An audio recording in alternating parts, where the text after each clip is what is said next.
Yo guys, what's up? It's your man JK Prime Time, back here with another video. Now, there's been a trade in the NFL that happened about 30 minutes ago. Now, this trade is going to impact the defending Super Bowl champions, the Seattle Seahawks. The other team that's involved in this trade is the New York Jets. Now, the trade details are as this so far.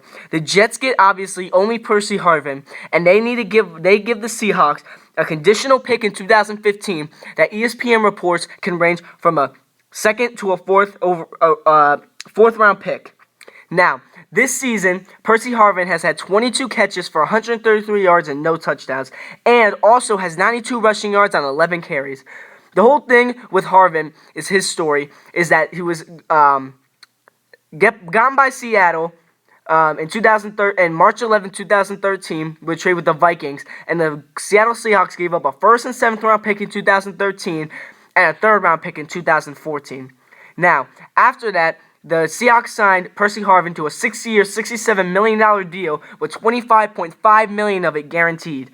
Now, with the Vikings in his first 4 years, he had 60 catches, 71 catches, 87 catches, and 62 catches. His last season with the Vikings in 2012, he only played 9 games and only played 1 game last year with the Seahawks battling a hip injury, but came up big in the Super Bowl, creating a big impact.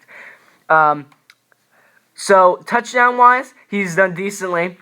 His four seasons with Minnesota follows as this: 6 touchdowns, 5 touchdowns, 6 touchdowns, 3 touchdowns in the year he only played 9 games, and then none with the Seahawks so far. Now, on the Jets end, their receiving core right now looks like this: Eric Decker is the 1, Jeremy Curley at the 2, or sometimes put at the 3, David Nelson as the 2nd or 3rd sometimes, it matters what formation they're running, and Greg Salas is the 4th guy. Now, Greg Salas is out right now with an injury, so he's not playing. So, I project right now, Harvin will be going around, I would say, the 2nd spot, and then moving Curley to the 3rd spot, because the only reason is because Jeremy Curley is 5'9", and he's fast with reliable hands, so he fits perfectly being the inside receiver. Now, also, Harvin could make an impact on the return game, and the reason why he can do that is because if you haven't been watching the Jets this season, they've struggled with returners. Their 6th round pick of this year's draft, Jalen Sanders, fumbled 1 interception in 2 straight games and ended up being cut by the team and picked up for William Powell. Now, last game against the Patriots yesterday, he had a fumble already in that one game. Now, that's going to help the return game because Percy Harvin, he's fast, he can kill the field, and he's a big threat receiver when used properly.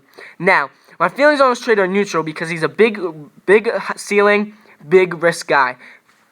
The reason why he's a risk is because durability has been an issue for him so far, and he's been battling a thigh injury so far this season. So we'll have to see what he does, because the worst case scenario is that he stays injured the whole season and doesn't do much, but the best case scenario is that he makes a big impact for the Jets and helps turn around their season. The main motive for them getting this is because the Jets right now are 1-6, with their last loss being the Patriots last night, losing 27-25. Geno Smith for once this season threw 0 interceptions, and their defense played very well. Now, they're 1-6 this season. Rex Ryan is on the hot seat, so obviously he wants to do something to try to shake things up and add more offense, seeing that they're right now the lowest ranked offense in the league and the 8th best rush defense. Percy Harvin's career stats as a receiver: he has 303 catches for 3,452 yards and 20 touchdowns and 60 games played. So, he definitely makes a big impact. It's hard to tell exactly what's going to happen so far. We're really going to see how he does, and injury-wise, how he does. He's getting paid a good amount of money, so you're going to really have to see if he's worth that money, and this season's really going to test it. And this is also going to show if later in his career he can actually do something, because right now he's 26, so by the time his deal ends, he will be around 30. He will be around 31, which is normally not the best thing for a guy who relies more on his speed, because obviously as they age, they're going to become slower. So that's basically all I got. You know, that was a big trade in the NFL. It could change the Jets season, but we're definitely gonna have to see what happens. like, share this, subscribe to me on my YouTube channel. I have my Twitter link in the description, and I'm out.